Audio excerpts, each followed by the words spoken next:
Before I start my webinar, a request to all. If you have any question, please write those questions in chat.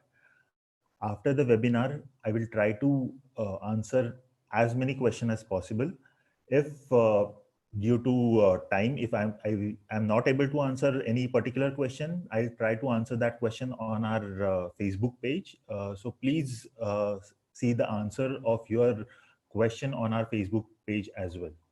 So let's start today's webinar.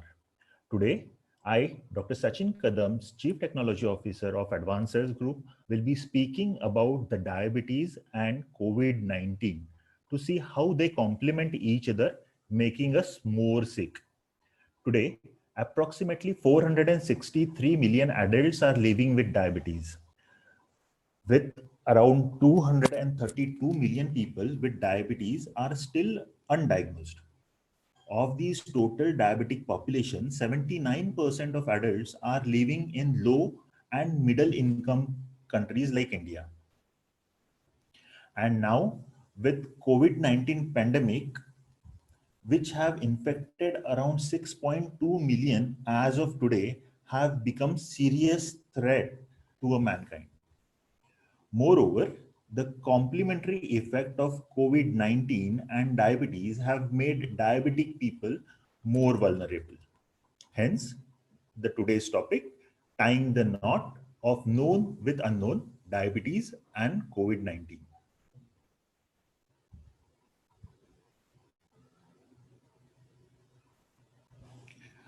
Before I start today's webinar, I wish to introduce you to the basic immunology, as I will be using these terms in later my talk.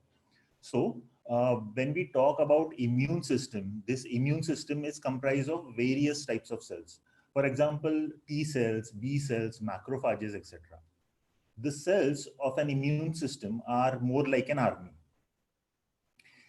Like soldiers, these cells protect our body from infection and from any foreign material entering into our body.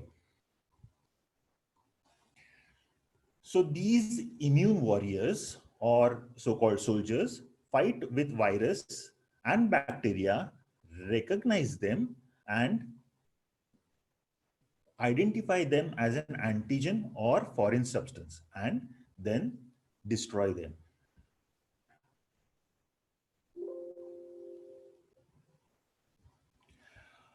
So let's talk about the B cells now. So B cells from the immune system, these B cells are developed from hematopoietic stem cells that originate from bone marrow. These B cells produce antibodies, also known as immunoglobulins. These antibodies are Y-shaped structural molecule that binds to antigen from specific antigen binding site and destroy them. When we are talking about B cells, there are two types of B cells, memory B cells and effector B cells.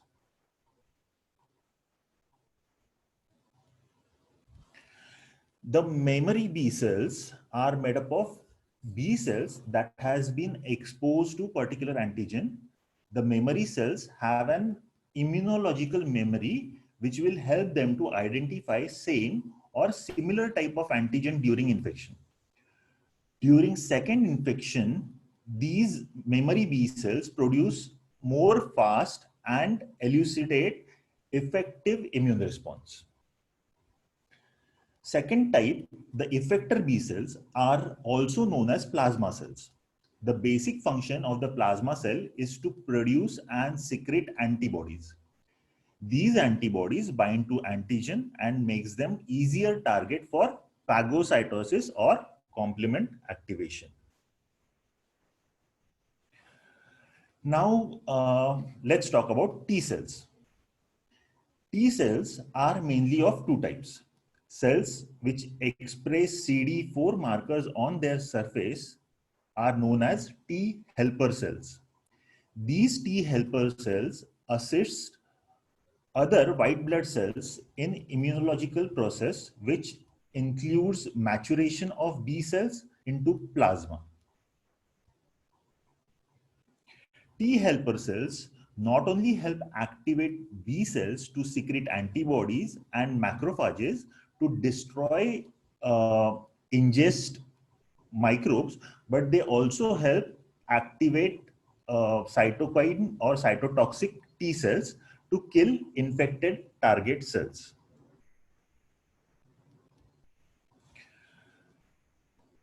Cells which express CD8 markers on them are known as cytotoxic T cells.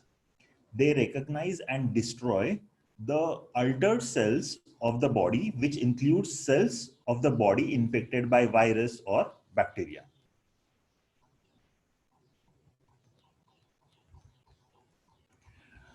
Before we get into diabetic section, I want you to remember the most important point of the immune system, which is the antigen on own cells are known as self-antigen, while those that do not originate in body or enter the body from outside are called non-self antigen. Immune cells called lymphocytes recognize the non-self antigen and produce antibodies that bind specifically to each other antigen. The ability to discriminate between self and non-self antigen is vital to functioning of the immune system as a specific defense against invading microorganisms. Failure of the immune system to tolerate self tissue can result in disorders of immune system.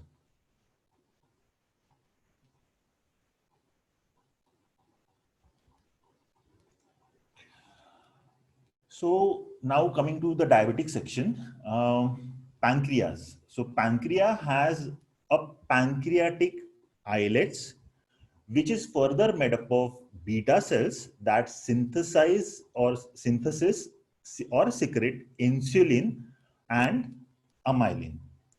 Insulin helps your body turn blood sugar or glucose into energy. It also helps your body store these energy into muscles, fat cells, and liver to use later when your body requires it. This raise in glucose triggers your pancreas to release insulin into bloodstream. Insulin travels through the blood to your body cells and metabolize the glucose and convert them into energy.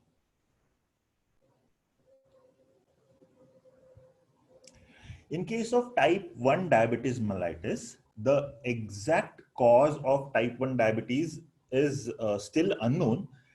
In most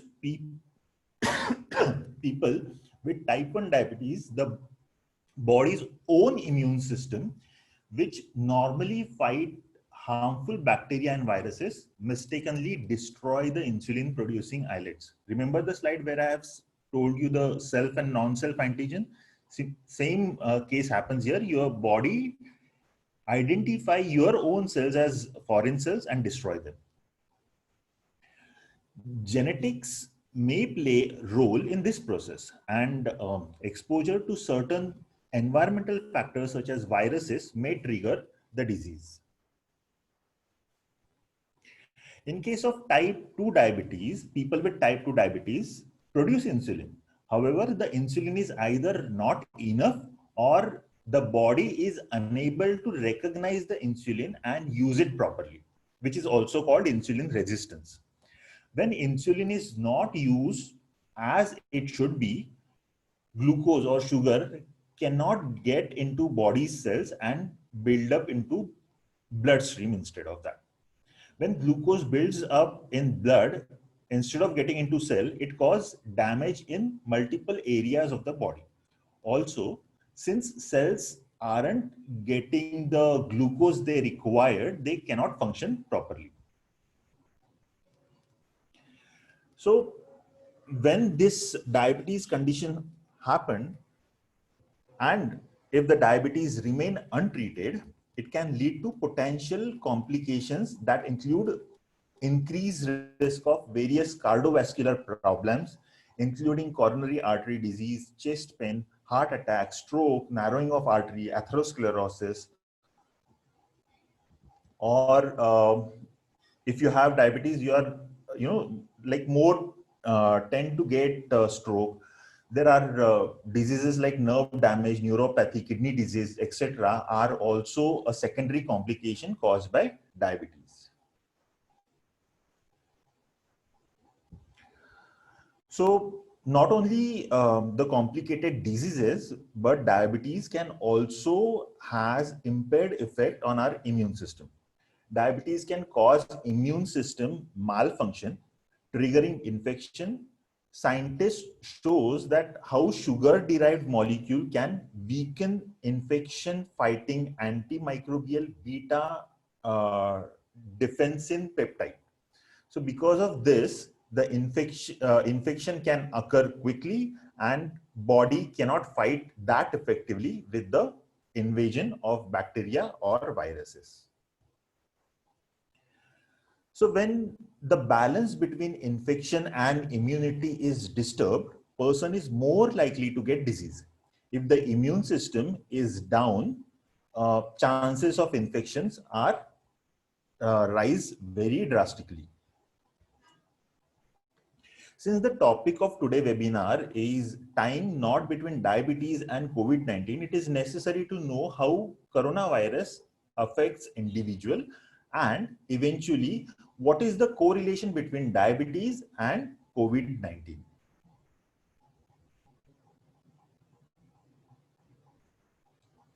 We all know that infection begins when the viral spike protein attached to its complementary host cell receptor.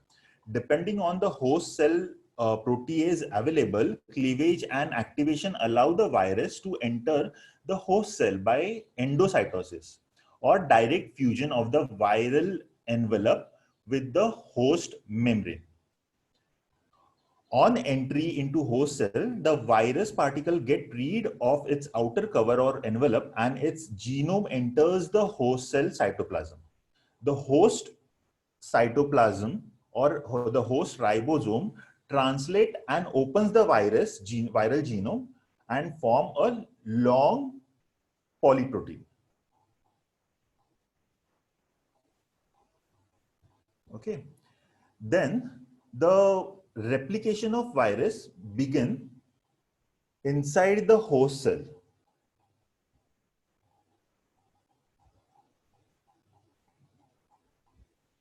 The main replicase transcriptase protein, that is RNA dependent RNA polymerase, is directly involved in replication and transcription of RNA from several RNA strands. The other non-structural protein in the complex assists the replication and transcription process. One of the main function of the complex is to replicate the viral genome. The other important function of the complex is to transcribe the viral genome. Once multiple copies of viral genome is ready to release, process happens where mRNA are translated by host ribosome into structural protein and number of accessory proteins. RNA translation occurs inside the endoplasmic reticulum. The viral structural protein like S protein, E protein, M protein moves along the secondary pathway into Golgi apparatus, intermediate compartment. Their M protein direct most protein-protein interaction requires to assembly of virus following its binding to nucleocapsid. Progeny of viruses are then released from the host cell by endocytosis through secretory vesicles.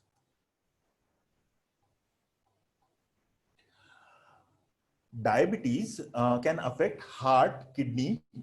Direct results of results from large amount of protein being deposited into urine. The kidney disease can occur. Eye, nervous systems, skin,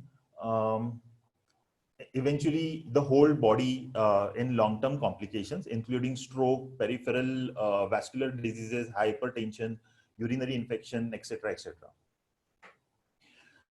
We have also seen how cardiovascular diseases are also prone in diabetic patients. So diabetes lower our good cholesterol and raise the bad cholesterol, leading to increase of heart disease, stroke, etc.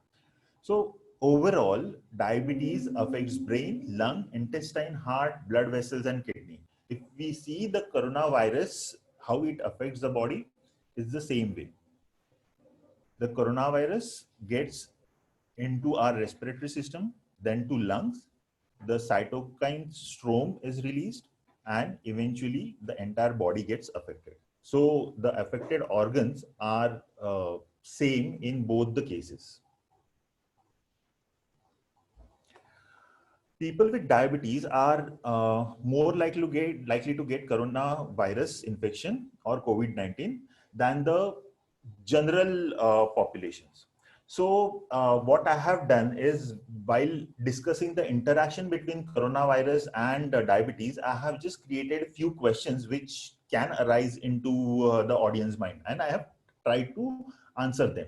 So the first question is, are people with diabetes more likely to get COVID-19?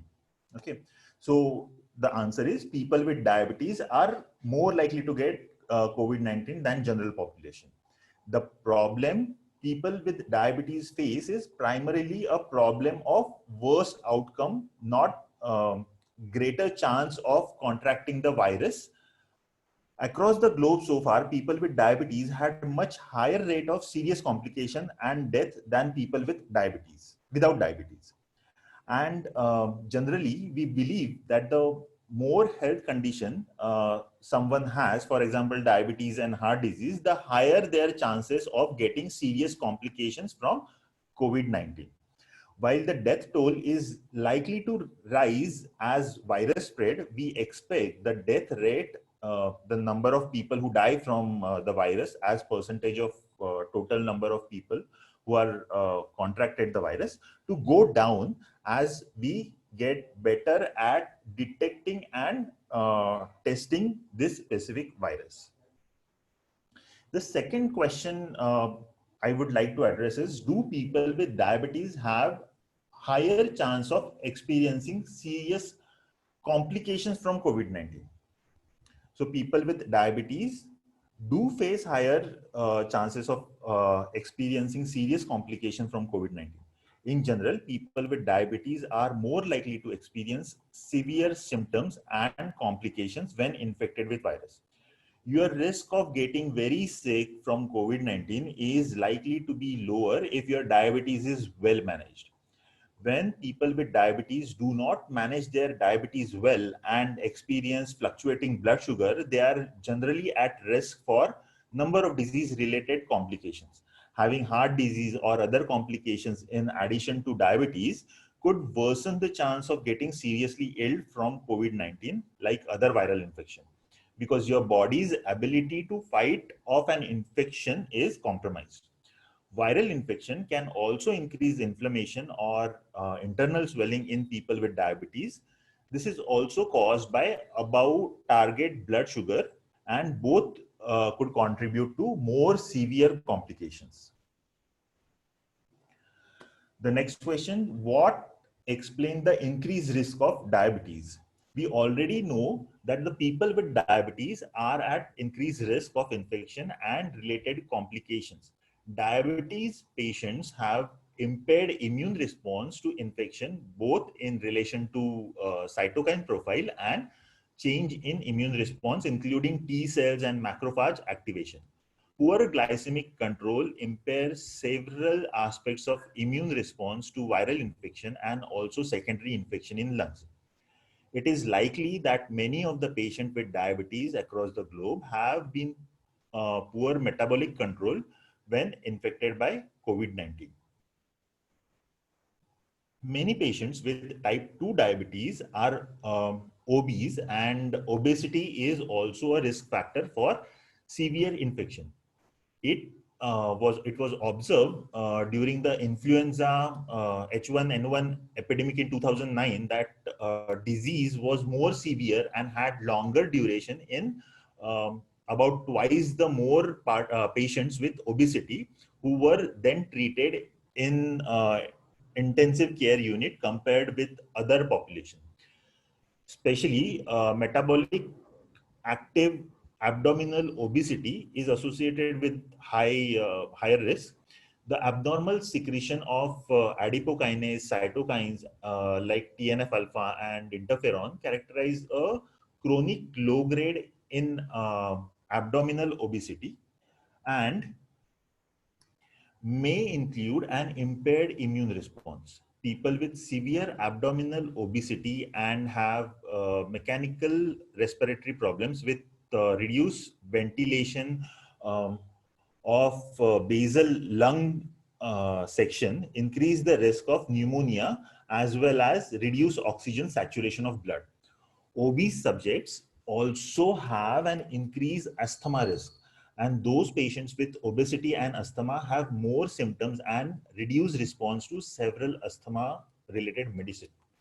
Also, late diabetic complications such as diabetic kidney disease and ischemic heart disease may complicate the situation for people with diabetes, making them frail and further increase the severity of COVID-19 disease. And the need for care such as acute dialysis is always there. Some finding indicates that COVID-19 should cause acute cardiac injury with heart failure, leading to deterioration of circulation.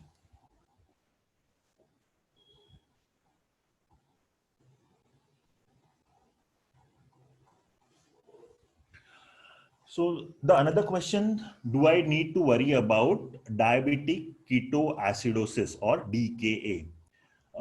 Before I answer this question, I want you to know what is DKA or diabetic ketoacidosis. So when we eat carbs, glucose is released in the body, which is then processed by insulin to convert into energy. But when our cells are lacking glucose, maybe because of insulin deficiency, our body will start burning fat as an alternative source of energy. The breakdown of fat produce ketones. In people living with diabetes, high level of ketone in the blood can lead to a dangerous condition called diabetic ketoacidosis. This can affect your liver, kidney, gallbladder. It has overall a worst effect on your body. So when somebody has a COVID-19 infection, does that person needs to worry about this DKA? So when sick with viral infection like coronavirus infection, people with diabetes do face an increase in the risk of DKA, commonly experienced by people with type 1 diabetes. DKA can make it challenging to manage your fluid intake or electrolyte level, which is important in managing sepsis. Sepsis and septic shock are some of the more serious complications that some people with COVID-19 have experienced so far. So if someone's blood sugar has raised high, like say greater than 240 milligram per deciliter, more than 2 times in a row, that person needs to check for ketones to avoid DKA.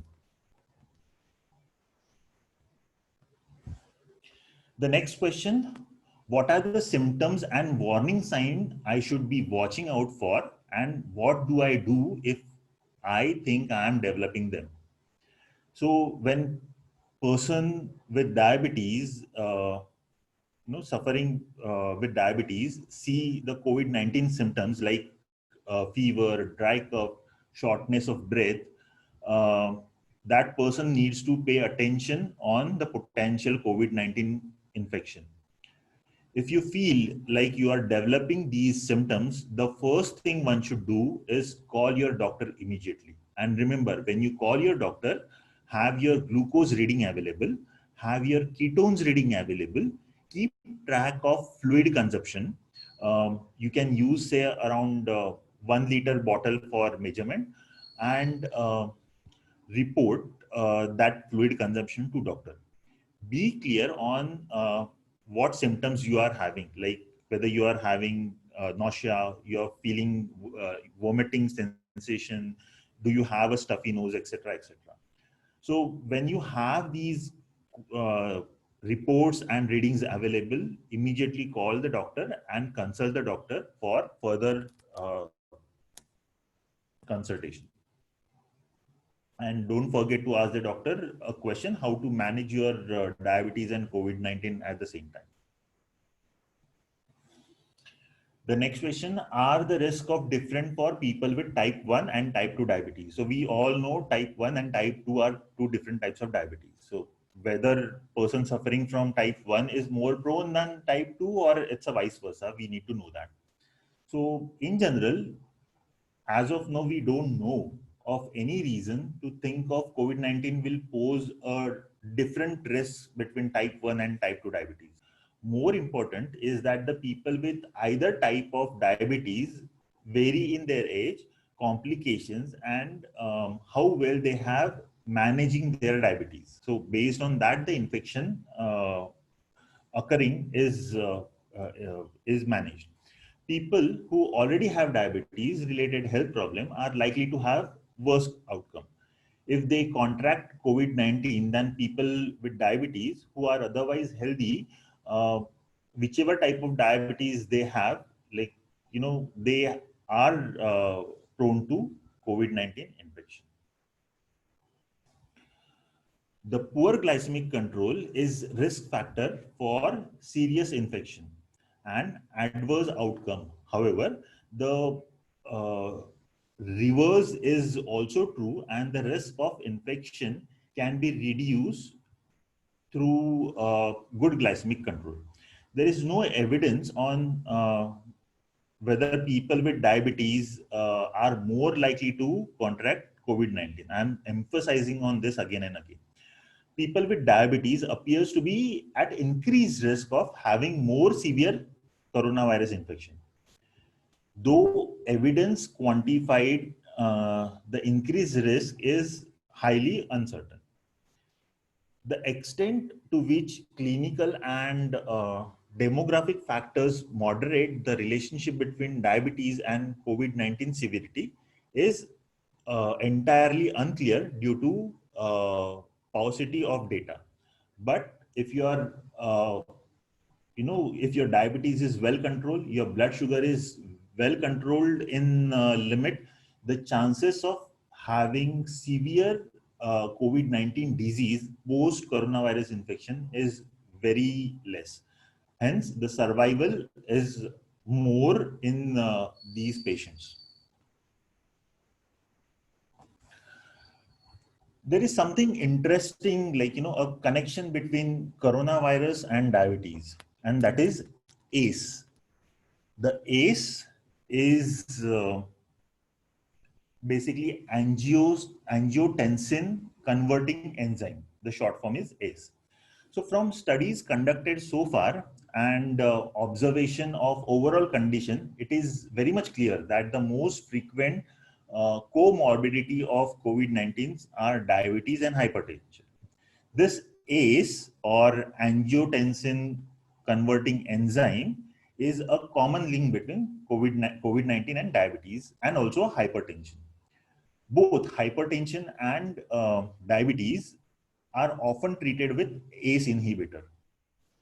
Also, coronavirus, when it enters into the body, it binds to the target cell through ACE2, which express the by the epithelial cells in the lung, blood vessels, and in intestine. In patient treated with ACE and angiotensin 2 receptor blocker, expression of ACE2 is increased. Therefore, it has been suggested that ACE2 expression may be increased in those two groups of patients with hypertension and diabetes, which could facilitate the infection of COVID-19 and increase the risk of severe disease and fatality. So, although the evidences are like scientists are still finding the evidences on this, like, the connection between ACE and the COVID-19 and a diabetes, but this is the observation so far scientists have gathered. Now coming to the treatment of diabetes during COVID-19 infection. So in patient with diabetes, coronavirus infection cause loss of glycemic control, and treatment of hyperglycemia is difficult during intercurrent disease with fever, unstable food intake, and use of drugs like glucocorticoids in patients with respiratory problems. To maintain optimal glycemic control requires for more than requires more frequent blood glucose monitoring and continuous change in anti-diabetic treatment after the measured glucose level in patients with type 1 diabetes treated with insulin pump therapy. The insulin dose should be titrated using frequent glucose and ketone monitoring to avoid hyperglycemia in patients with reduced food intake, and adding correlation or correctional bolus of fast acting insulin to avoid severe glycemia and ketoacidosis. In patient with type 2 diabetes, metformin and SGLT2 inhibitor with moderate to severe illness should be stopped. DPP4 inhibitors also and also linagliptin can be used in patients with impaired kidney functions without risk of hyperglycemia. Sulfonylurea may include hypoglycemia in patients with low calories intake. The long acting GLP-1 receptors against which reduce appetite is sparses eating patients with half-life of 1 week cannot be stopped from day to day. In many patients with type 2 diabetes, insulin treatment with the preferred and needed to be initiated, which is complicated because of the limited time of instruction and titration of insulin. Patients already treated with basal insulin will need fast-acting insulin to correct hyperglycemia. Hospitals have experience and algorithmic for treatment of patients during intercurrent disease, but the time involved for treating the labile glycemia control is major problem in situation where time is short.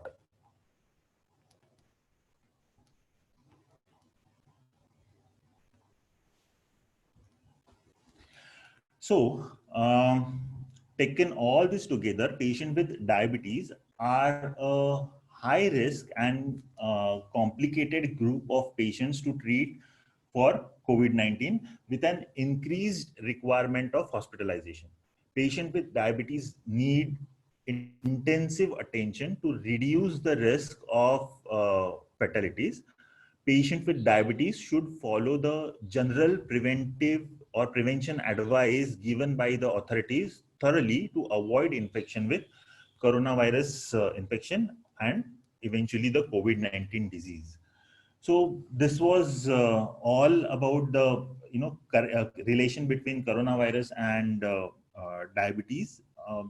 I just hope I have tried to address your question, doubts. If you have any questions, the session is open for question and answer. So I'll just try and answer whatever questions you have in the chat section till time permits.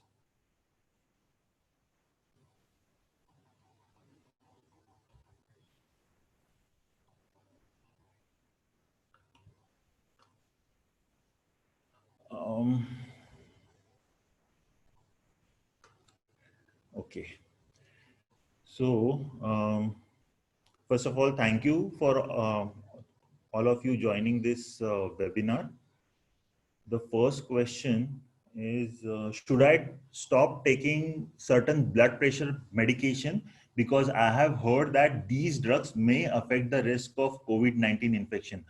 Rohan is asking this question. Rohan, please avoid any self-medication or decision on your health. You need to consult your physician because your physician knows your body well. He knows what kind of medicine is required and what is their effect on your body. So before you start or stop any medication, please consult your medicos. Although there were certain references where people are saying that the blood pressure medication may increase the COVID-19 infection, but there are no evidences on that. So before you do that, please consult your physician. What is the treatment available for diabetes apart from taking tablets? Well, it depends what kind of diabetes you have, which type of diabetes, type 1, type 2, gestational, and so on and so forth. So based on that, the treatment might vary. If you are not interested in taking tablets or insulin dose, recently, people have started doing stem cell therapy also for diabetes, and we have observed pretty good results in diabetes using stem cell therapy. Niketan is asking, my father's diabetes level is up to 126 random. After 2 hours, 220. So what should I do? He's taking same medicine.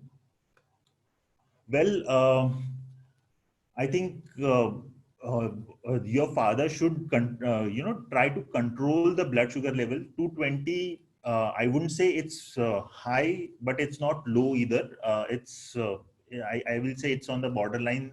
What he's maintaining, the medicine what he's taking, he should start continuing those medicines, and along with that, along with diabetic medicine, regular exercise is also important for him, and he should try and maintain the sugar level of his body to a certain level and should not allow that level to increase further.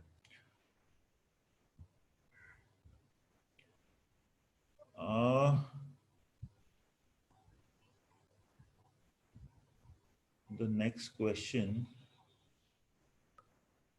Can you please explain the ACE enzyme part again? Okay. Basically, when I said ACE enzyme, there is a connection. Like if you see the coronavirus, the way it enters into our body is like when it enters, there is a ACE protein available on lungs, blood vessels, and intestine. So this virus binds that ACE protein as a target, and then the infection starts.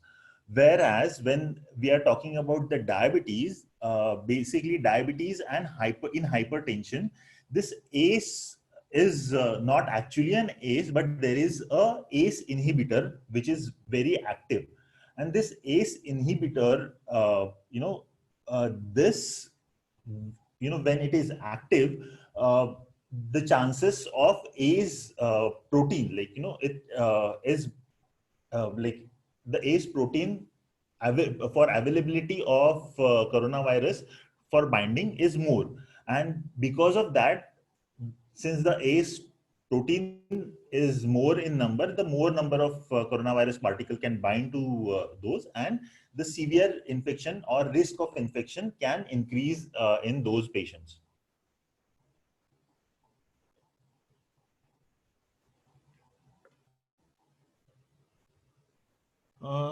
Is there any treatment for type 2 without medication? Well, without medication, as I have mentioned, people are trying to use stem cells for type 2 diabetes as well.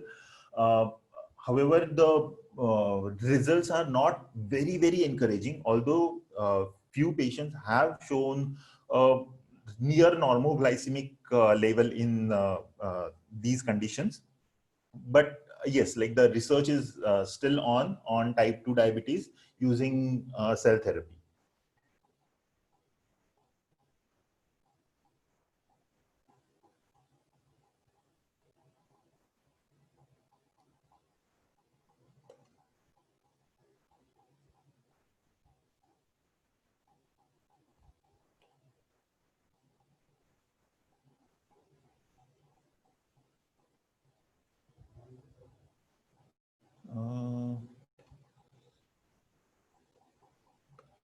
Is there any special advice that you give to people with diabetes? Well, I have already mentioned this again and again that one needs to control their blood sugar, maintained a proper glycemic level, because the poor glycemic control increases the risk of infection, not only coronavirus, but other infection also. So not just now in this pandemic, but overall, person with diabetes needs to control his blood sugar every time.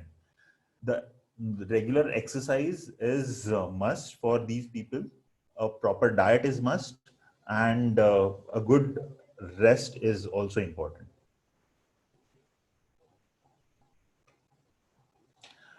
Niketan, he's asking, my father's current reading is 116 fasting and 167 postprandial after 2 hours. This is today's reading. Well, Niketan, well, congratulations. I think your father is doing a good job in maintaining the uh, proper glycemic control. These levels are very much near normoglycemia. And if he try to maintain these level, I'm very sure, he can fight this pandemic very well.